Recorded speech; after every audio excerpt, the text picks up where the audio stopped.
Estos son 6 creepypastas que no te dejarán dormir.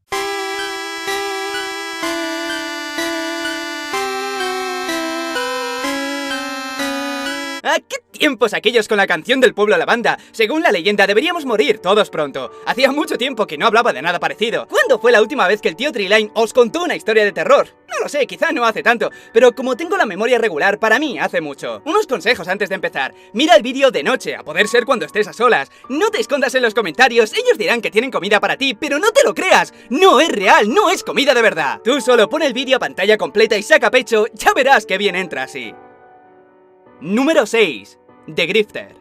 Empecemos por algo que circulaba por los foros de 4chan hace unos cuantos años. De vez en cuando aún se puede seguir viendo, pero debido a la fama del vídeo, enseguida se reporta y se elimina. Ocurrió en la sección X, por si alguien no entiende lo que significa, se debe a que el foro se divide en muchísimas temáticas y se ha cogido la costumbre de llamar a las secciones más populares por su extensión en la barra de dirección. Por eso dicen la sección B de 4chan y no lo llaman random, que es el nombre que tiene en realidad. Bueno, el caso es que X corresponde a lo paranormal. Hace tiempo mucha gente comenzó a colgar un vídeo llamado The Grifter, contando que el vídeo tenía algo extraño. Ya no solo el contenido, que como veremos es de lo más extraño, sino que provocaba ciertos efectos a quien lo veía. En YouTube puedes encontrar un fragmento del vídeo original muy corto y sin enseñar las partes más oscuras. En este, en el que puedes encontrar, se ve unas imágenes de un lugar abandonado, una escena con gusanos y por último sale un bebé llorando. Todo esto sin voces y sin música, todo muy fragmentado y sin apenas calidad. El original, antes de que lo recortaran, era muy diferente. Además de ser más largo, se podía ver una secuencia larga de una habitación llena de cunas con bebés muertos. Al acercarse lentamente a uno de ellos, se podía ver cómo les sangraba la boca. La escena de los gusanos que se puede ver aquí es en realidad una bañera completamente llena de gusanos y en la que en un momento dado el que lo graba tira a uno de los bebés muertos en ella y luego a uno que está llorando. De fondo se podía escuchar una voz más bien calmada pero que no se entendía nada. A medida que las imágenes iban siendo más fuertes, la voz empezaba a desesperarse más. La gente del foro que lo vio comentó lo incómodo que era verlo, pero peor aún, era que no podían quitarse la angustia aun habiendo pasado días, no podían olvidarlo. Entraban en una depresión que crecía con cada día que pasaba, tenían constantemente pensamientos intrusivos cada vez con más frecuencia, se imaginaban suicidándose en cada momento, tirándose a las vías si estaban esperando al tren, saltar por la ventana, saltar delante de un coche, y del mismo modo, también tenían pensamientos homicidas imaginándose matando a otras personas. No podían hacer nada por evitarlo, cuando lo intentaban, otro pensamiento venía como una pelota que nunca termina de botar. Después de un tiempo, algunos de ellos dijeron que tuvieron que ser hospitalizados, algunos por intentar suicidarse y otros por la histeria. Otros, en cambio, directamente dejaron de hablar. Desde entonces mucho se ha dicho sobre el vídeo, sobre el efecto que provoca en la persona que lo ve. Mira este fragmento e imagina cómo es el resto.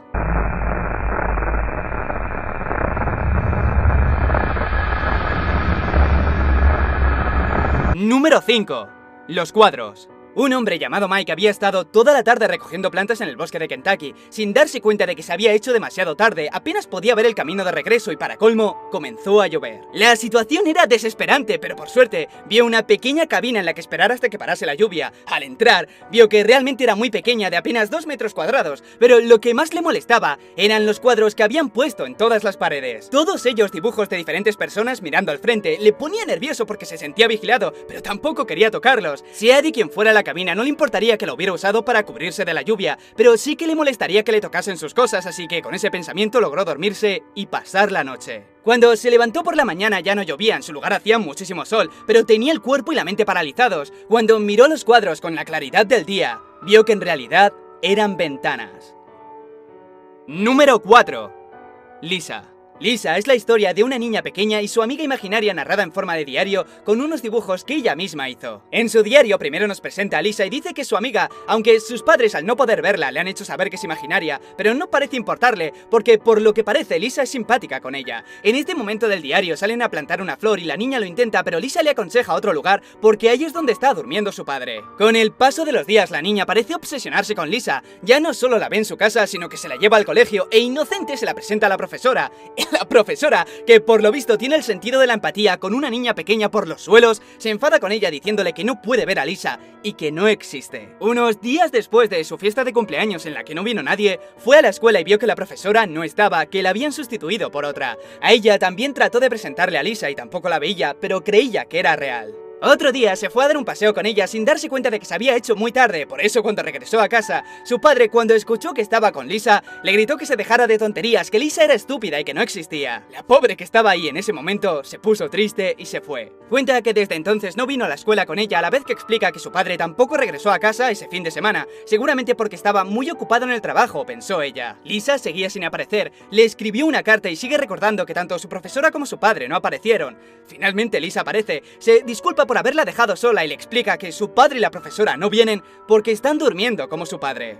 Toda la historia está bien, solo tiene un fallo y es al principio. Si la regla que sigue Lisa para deshacerse de la gente es que renieguen de ella diciendo que no existe, en el primer momento en que sus padres le dicen que Lisa no existe, deberían haber desaparecido. Ella misma lo dice en la primera hoja. Mis padres dijeron que es una amiga imaginaria, o puede que la condición es que se enfaden directamente con la niña, quién sabe. Igualmente es un pequeño detalle que no le resta encanto a la historia original. Por cierto, la creación de este o esta creepypasta, no sé qué género es creepypasta, por parte de Sunny Reiner, es también una historia en sí misma que vio como una historia que había creado que para ella era como poco una tontería. Internet lo volvía no solo viral, sino real. Tanto les llegó a impactar que cuenta cómo le escribían personalmente para preguntarle si la historia había ocurrido de verdad, si le había pasado a ella. Gente que directamente no se lo cuestionaba si era o no real, y le enviaban su apoyo por lo que había pasado, e incluso le llegaron proposiciones para hacer una película.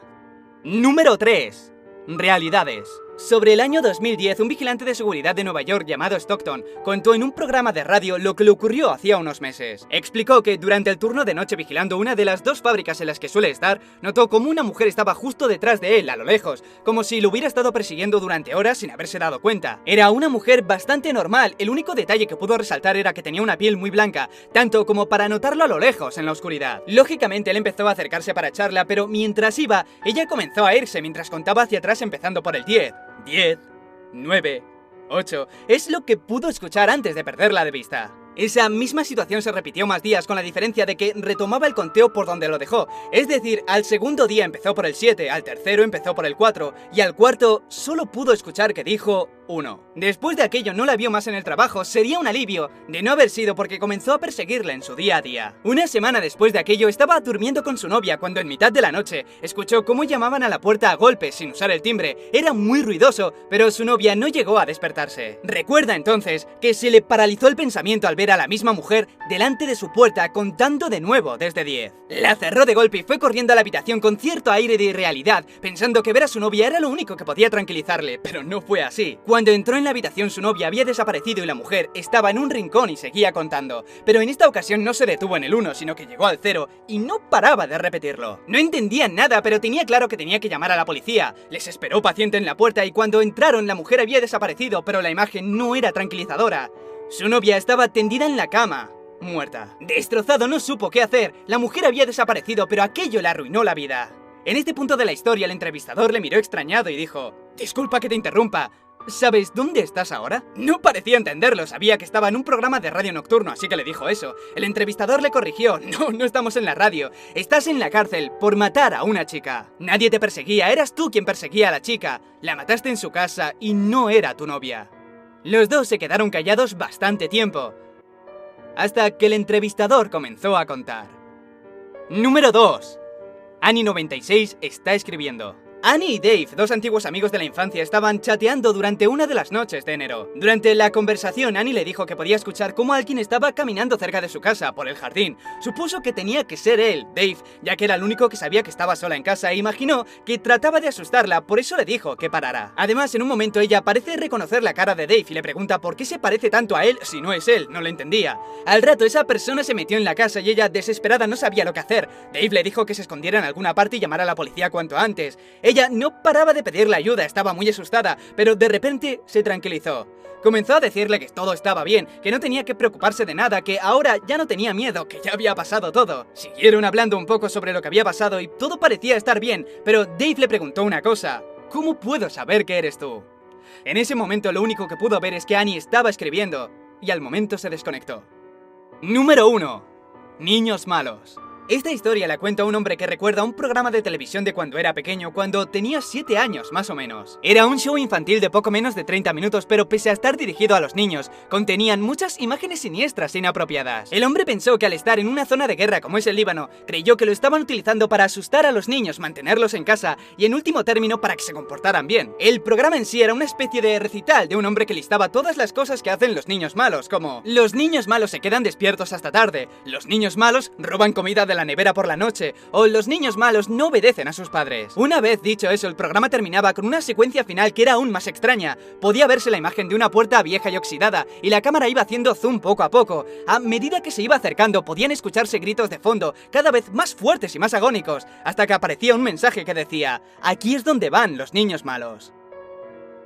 Tiempo después, ya con 22 años, el hombre se hizo reportero gráfico. Aún sin poder olvidar el show, decidió investigar un poco para conocer el estudio que grabó todo eso. Le llevó más tiempo del que pensaba, pero finalmente encontró el lugar. Hacía mucho tiempo que la habían abandonado, las ventanas estaban rotas, las paredes destrozadas, los muebles quemados y todo cubierto de polvo. Mientras hacía fotos de todo eso, encontró una puerta un poco separada del estudio. Estaba cerrada, pero gracias al paso de los años lo tuvo muy fácil para forzarla.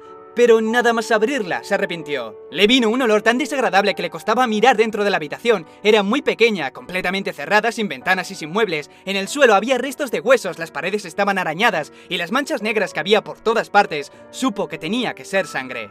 Sin embargo, lo que le paralizó durante minutos fue que en el centro de la habitación, colgando del techo, había un micrófono.